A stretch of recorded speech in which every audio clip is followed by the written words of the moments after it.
At 9:17 on the morning of January 22nd, 1943, Second Lieutenant John George, crouched in the ruins of a Japanese bunker west of Point Cruz, watching a banyan tree 240 yards away through a scope his fellow officers had laughed at for 6 weeks.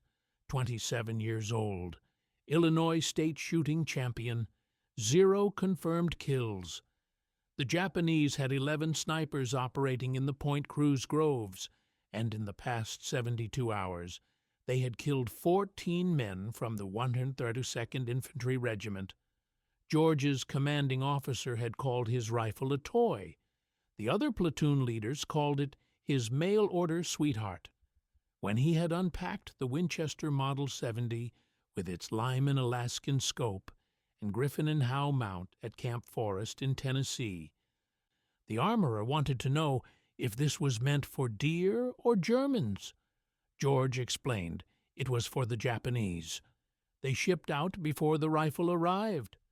George spent the voyage to Guadalcanal watching other men clean their garons while his own weapon sat in a warehouse in Illinois.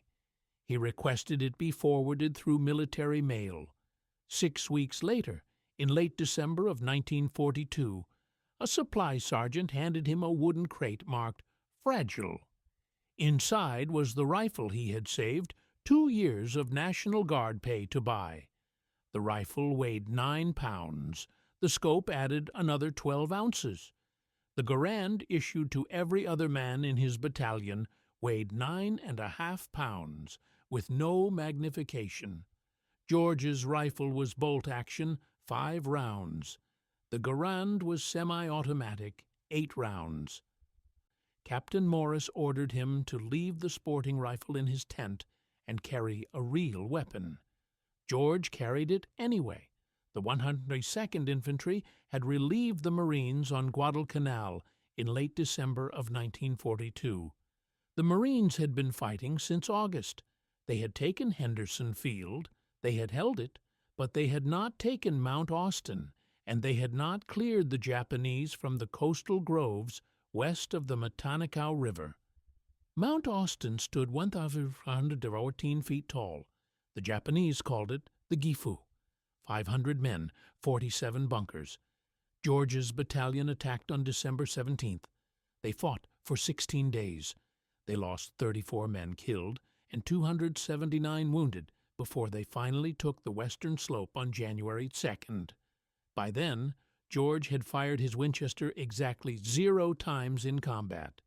The jungle around Point Cruz was different. No bunkers. No fixed positions. Just Japanese soldiers who had retreated west from Henderson Field and dug into the massive trees. Some of those soldiers were snipers. They had scoped Arisaka Type 98s. They knew the jungle. They knew how to wait. On January 19th, a sniper killed Corporal Davis while he was filling canteens at a creek. On January 20th, another sniper killed 2 men from L Company during a patrol. On January 21st, 3 more men died. One of them was shot through the neck from a tree the patrol had walked past twice. The battalion commander summoned George that night. The Japanese snipers were killing his men faster than malaria. He needed someone who could shoot. He wanted to know if that mail-order rifle could actually hit anything. George explained his credentials: Illinois State Championship at 1,000 yards in 1939.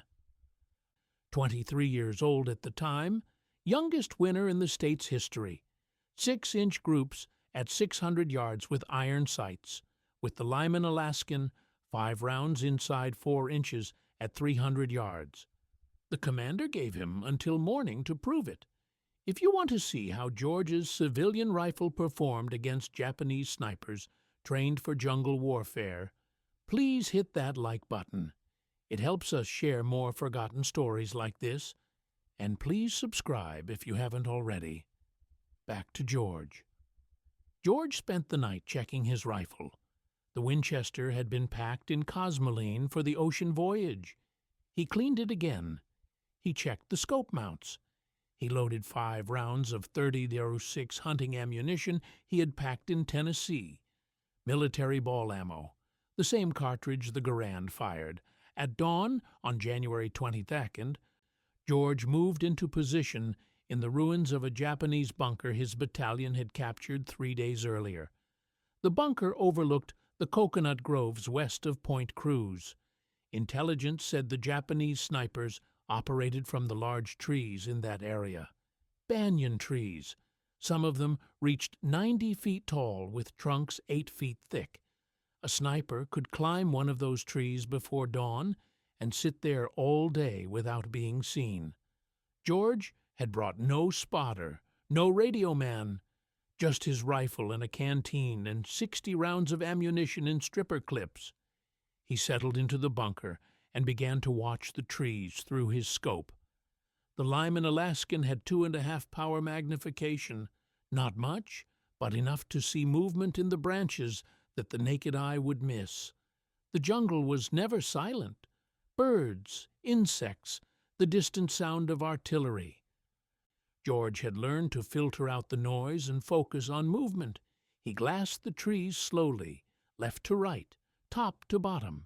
At 9:17 he saw it. A branch moved. No wind, just a small shift. 87 feet up in a banyan tree, 240 yards away. George watched. The branch moved again. Then he saw the shape. A man, dark clothing, positioned in a fork where 3 branches met. The Japanese sniper was facing east, watching the trail where George's battalion had been moving supplies. George adjusted his scope. 2 clicks, right for wind. He controlled his breathing. The Winchester's trigger was glass smooth, 3.5 pounds. He had spent hours adjusting it at Camp Perry before the war. Now he would find out if a civilian target rifle could kill a man trained to kill him first. Before we continue, click that subscribe button, like this video, and let me know in the comments where you're watching from. It brings me great joy knowing that these war stories and lessons get to people all over the world. Your support helps us bring more thrilling war stories, and trust me, you won't want to miss them. Now, let's get back to the story. George squeezed the trigger. The Winchester kicked into his shoulder. The sound cracked through the jungle. 240 yards away, the Japanese sniper jerked and fell. He dropped through the branches. His body tumbled 90 feet and hit the ground near the base of the banyan tree. George worked the bolt. The empty cartridge ejected. He chambered another round and kept his scope on the tree, waiting for movement. Nothing. The sniper's partner would be close. Japanese snipers worked in pairs. 1 shooter, 1 spotter. If George had just killed the shooter, the spotter was somewhere in that tree or in the trees nearby. George scanned the surrounding banyans. The scope's 2.5 power magnification forced him to search slowly. Each tree could hide multiple men. The jungle canopy created shadows that made shapes impossible to distinguish without careful observation. At 9:43 he found the second sniper. Different tree, 60 yards north of the first. This one was lower, maybe 50 feet up. The Japanese soldier was moving down the trunk, retreating. He had heard the shot and knew his position was compromised. George aimed, led the movement, fired. The second sniper fell backward off the tree. His rifle clattered through the branches ahead of him. Both hit the jungle floor within seconds of each other. 2 shots, 2 kills. George reloaded his Winchester from a stripper clip. His hands were steady. His breathing was controlled. This was no different than shooting at Camp Perry, except the targets shot back. The mockery had started the day he unpacked the rifle at Camp Forest. "What's that?" "Lieutenant, your deer gun?" "Mail order special." "Armorer says it's got a pretty scope. Shame you won't need it." Captain Morris had been the worst. He'd stood in George's tent, hands on his hips, staring at the Winchester like it was a personal insult to the United States Army. "You planning to hunt with that, George?" "Planning to use it, sir." "We issue Garands for a reason. Semi-automatic, 8 rounds, proven in combat. That thing's a bolt-action toy." "It's accurate, sir." "Accurate doesn't matter when you're dead. Leave it. Carry a real weapon." George had nodded, said nothing, carried the Winchester anyway. The other officers treated it as a joke, something to mention when they needed a laugh. George's mail-order sweetheart, his hunting rifle. The weapon he'd spent 2 years saving for that would probably get him killed. But nobody was laughing now. At 11:21, a Japanese bullet struck the sandbag 6 inches from George's head. The impact sprayed dirt into his face. He rolled left and pressed himself against the bunker wall. The shot had come from the southwest, different direction than the first 2 snipers. George waited 3 minutes before moving. He inched back to his firing position and glassed the trees to the southwest. The shooter would have moved after taking the shot. Basic sniper doctrine: shoot and relocate. But in jungle, this dense relocation options were limited. George found him at 11:38, 3rd tree from the left, in a cluster of 5 banyans, 73 feet up. The Japanese sniper had repositioned to a different branch, but remained in the same tree. A mistake. George put the crosshairs on the dark shape and fired. The 3rd sniper fell without making a sound. By noon, George had killed 5 Japanese snipers. Word spread through the battalion. Men who had mocked his mail-order rifle now asked if they could watch him work. George refused. Spectators drew attention. Attention drew fire. The Japanese snipers adapted after the 5th kill. They stopped moving during daylight.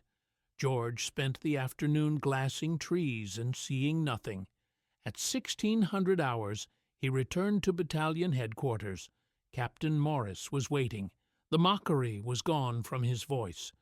"You're back in position at dawn, Lieutenant." "Yes, sir."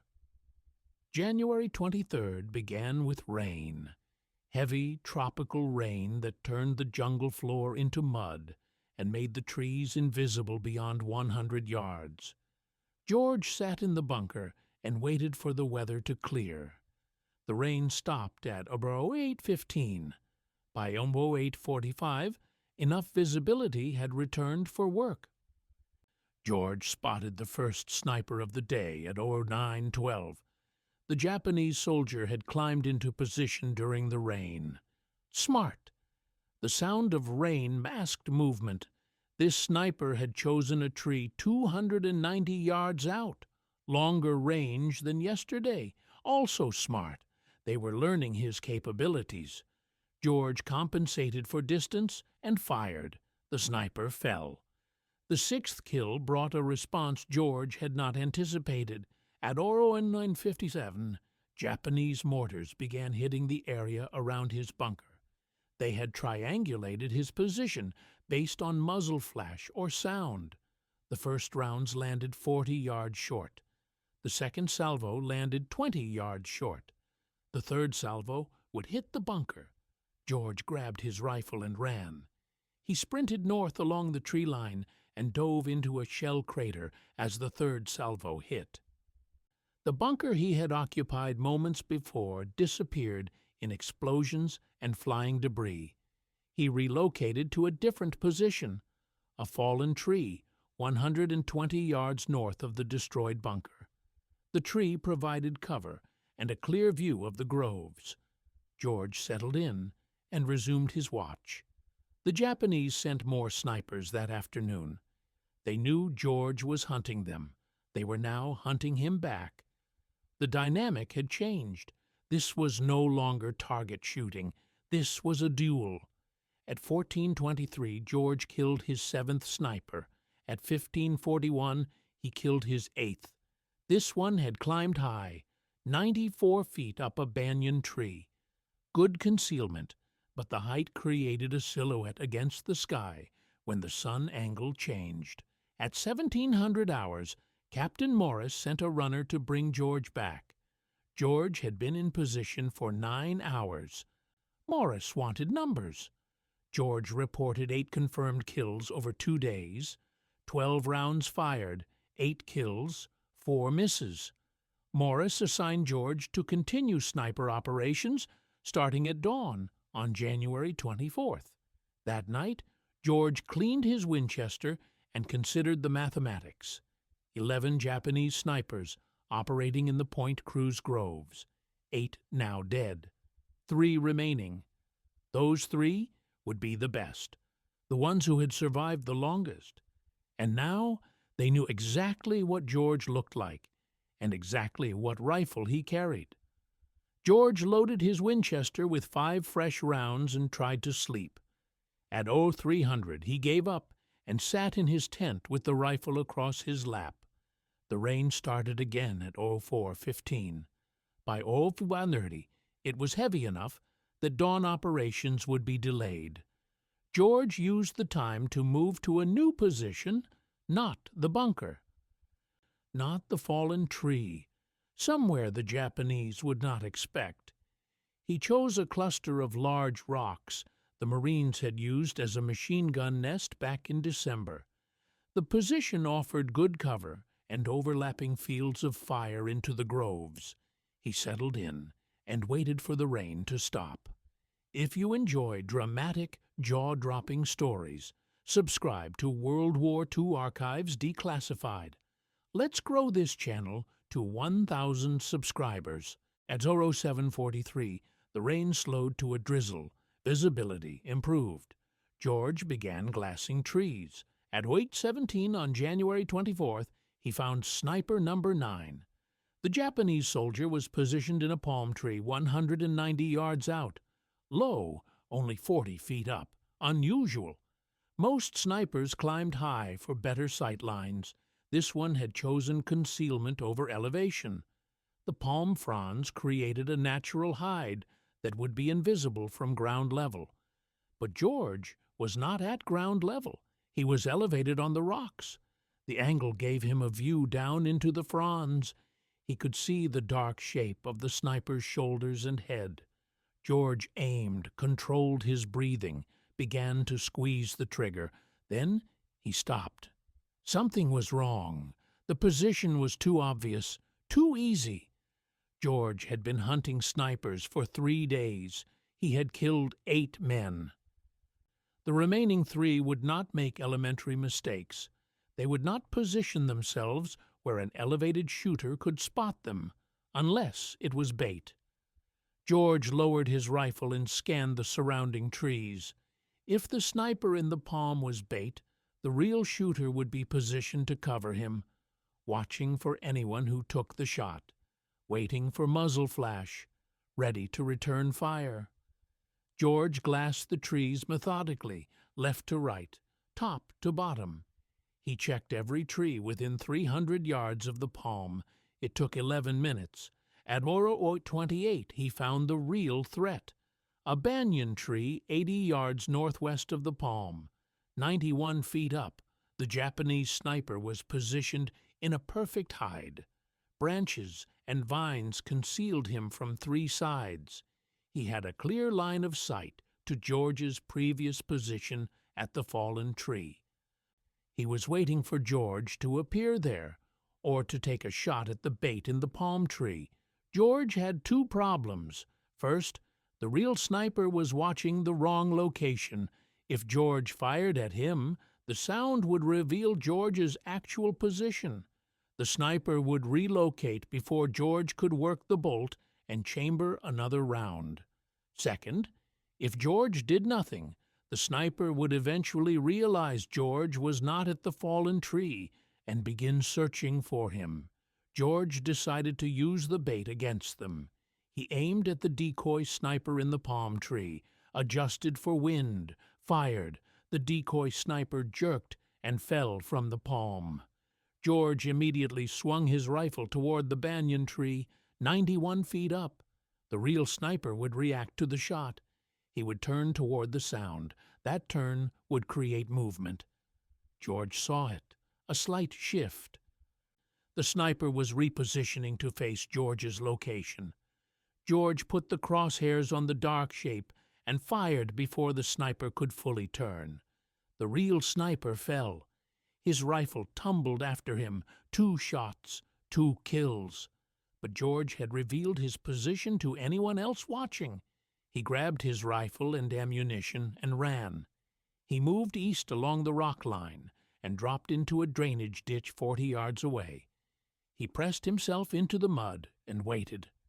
At 0:34, Japanese machine gun fire raked the rocks where he had been positioned 6 seconds earlier. The bullets kicked up dust and stone fragments. The fire lasted 17 seconds. When it stopped, George counted to 60 before moving. He relocated again, this time to a position 100 yards east, a shell crater partially filled with rainwater. George settled into the crater with water up to his chest. He rested the Winchester on the crater rim and resumed glassing trees. 10 confirmed kills, 1 remaining. The 11th sniper was not in the trees. He was on the ground, and he was moving toward George's position. George saw the movement at the edge of his peripheral vision. 60 yards south, low to the ground. A shape moving through the undergrowth parallel to the tree line. The Japanese sniper was using jungle floor vegetation for cover. Ferns, vines, fallen branches. He was crawling toward George's last known position at the rocks. George remained motionless in the water-filled crater. The Winchester was already shouldered. His breathing was controlled, but the angle was wrong. The crater rim blocked his view of the approaching sniper. George would have to rise up to get a clear shot. Rising up would expose him. The Japanese sniper stopped moving at 09:52. He had reached a position 40 yards from the rocks. George watched through his scope. The sniper was studying the rocks, searching for movement, for any sign of his target. George waited. At 09:58, the Japanese sniper began moving again. He crawled forward, 35 yards from the rocks, 30 yards, 25 yards.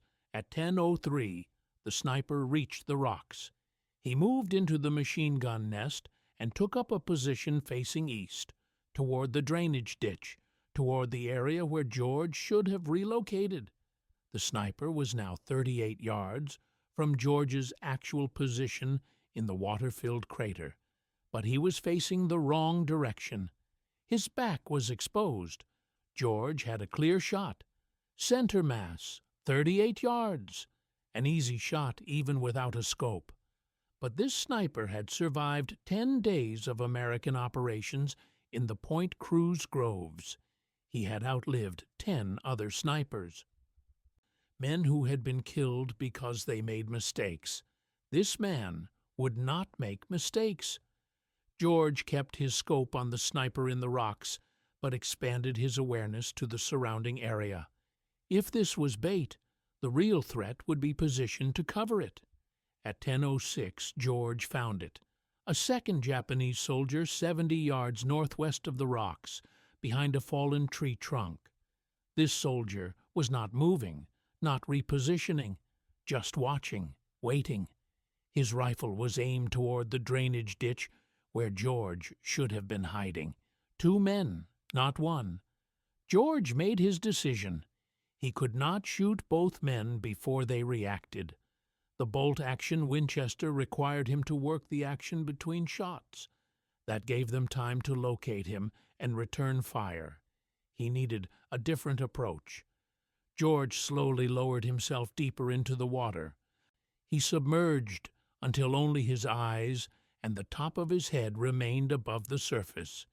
He kept the Winchester pointed skyward to keep water out of the barrel.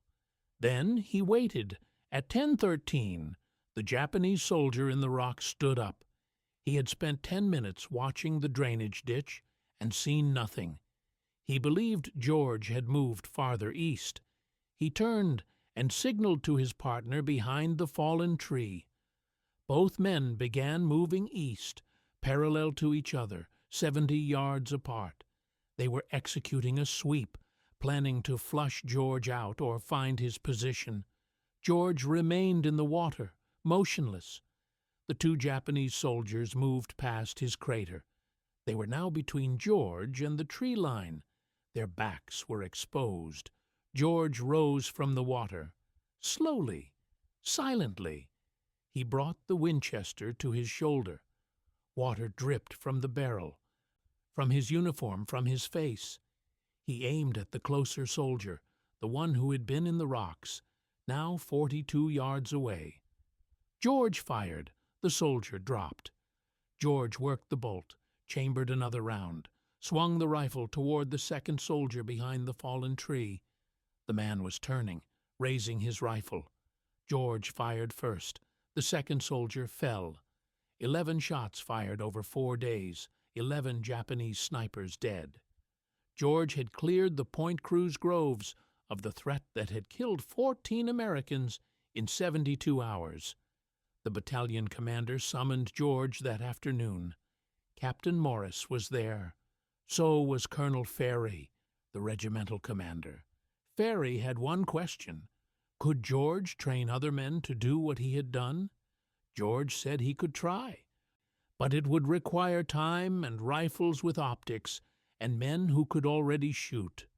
Ferry said Division had 14 Springfield rifles with unertl scopes, sniper rifles left behind by the Marines. Ferry had 40 men in the regiment who had qualified as expert marksmen before deployment.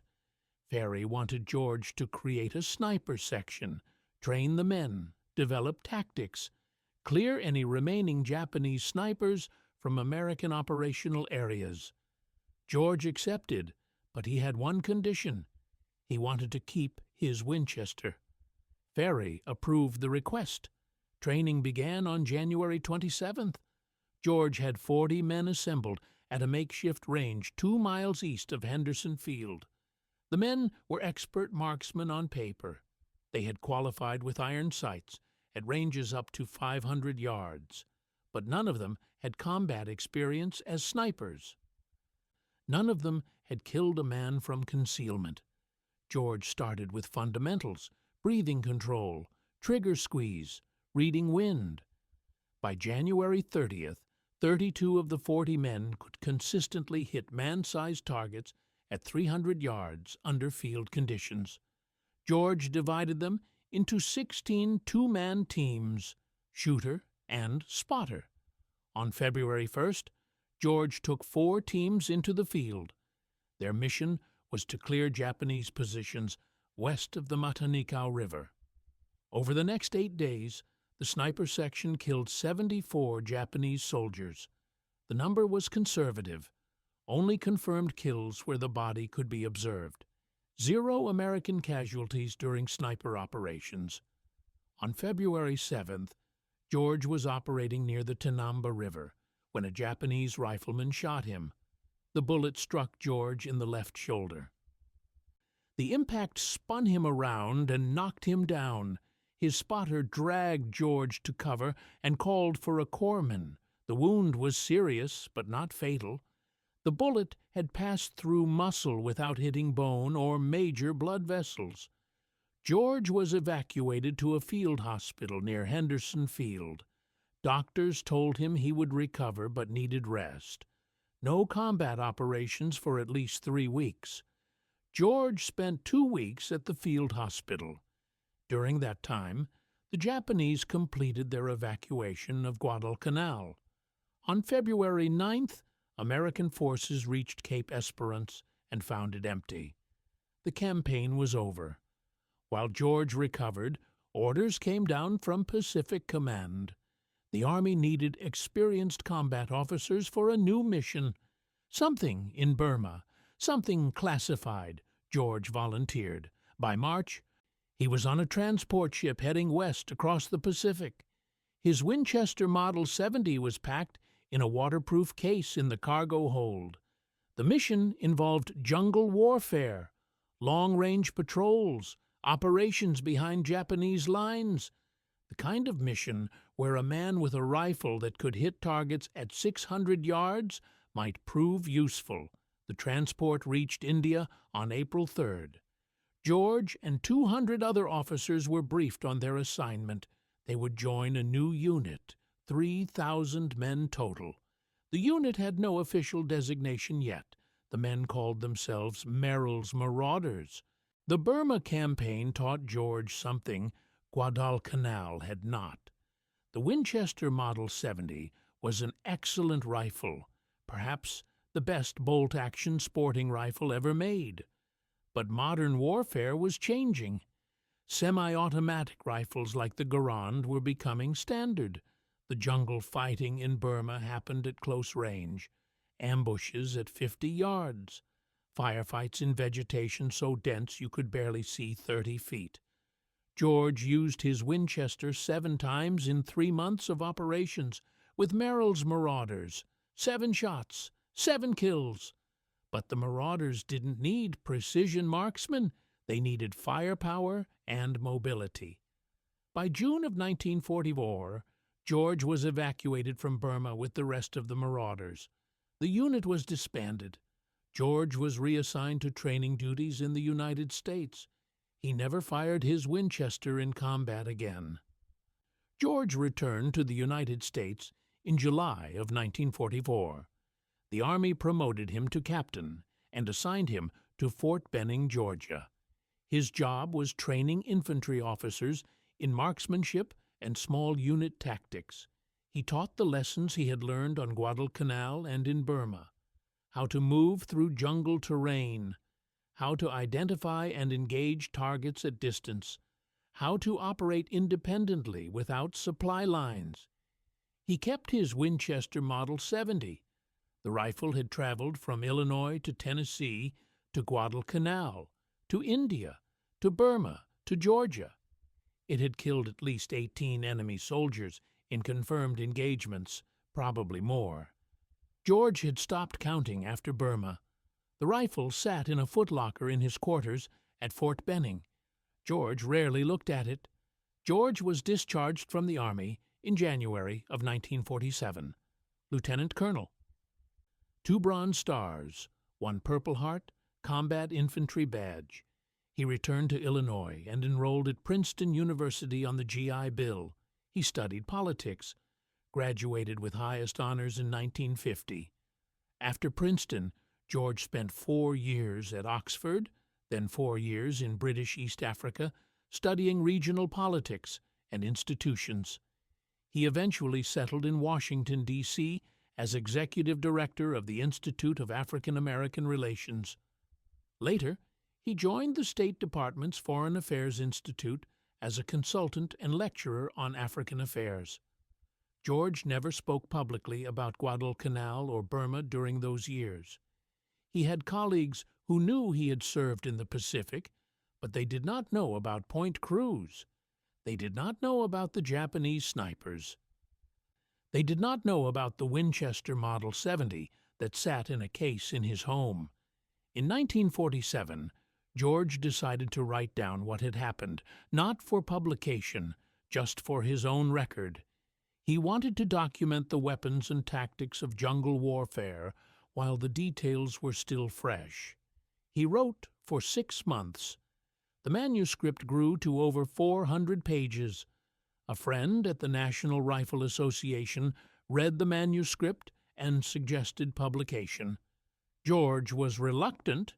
The book was technical, detailed descriptions of rifles and ammunition and ballistics. Not the kind of content that interested general readers, but the NRA convinced him. The book was published in 1947 under the title Shots Fired in Anger. It became a classic among firearms enthusiasts and military historians. The book described George's experiences on Guadalcanal and Burma with clinical precision. No embellishment, no hero worship, just facts and observations about what worked and what did not work in combat. The book is still in print today, still used as a reference by collectors and historians studying World War II small arms. George's descriptions of Japanese weapons remain some of the most detailed contemporary accounts available. George lived to see the United States fight 3 more wars: Korea, Vietnam, the Gulf War. He watched the evolution of military rifles from the Garand to the M14 to the M16. He watched sniping become a formal military specialty with dedicated training and equipment.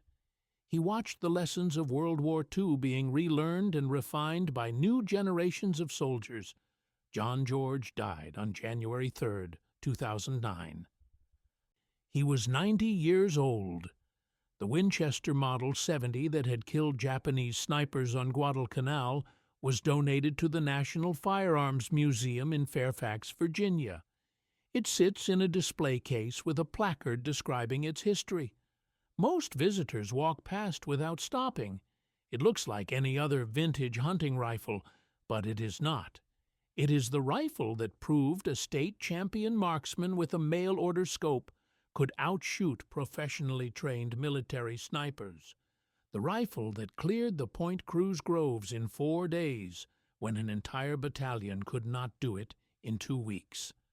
The rifle that changed how the American military thought about individual marksmanship in modern warfare.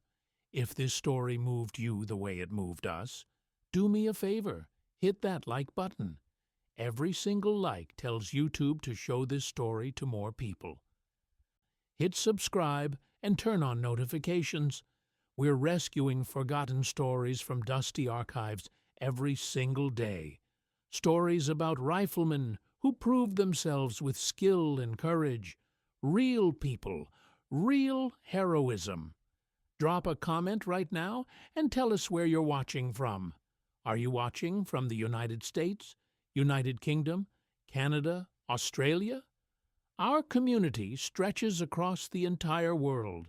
You're not just a viewer. You're part of keeping these memories alive. Tell us your location. Tell us if someone in your family served. Just let us know you're here. Thank you for watching, and thank you for making sure John George doesn't disappear into silence. These men deserve to be remembered, and you're helping make that happen. Don't just watch, subscribe. Help World War II Archives Declassified. Hit 1,000 subscribers.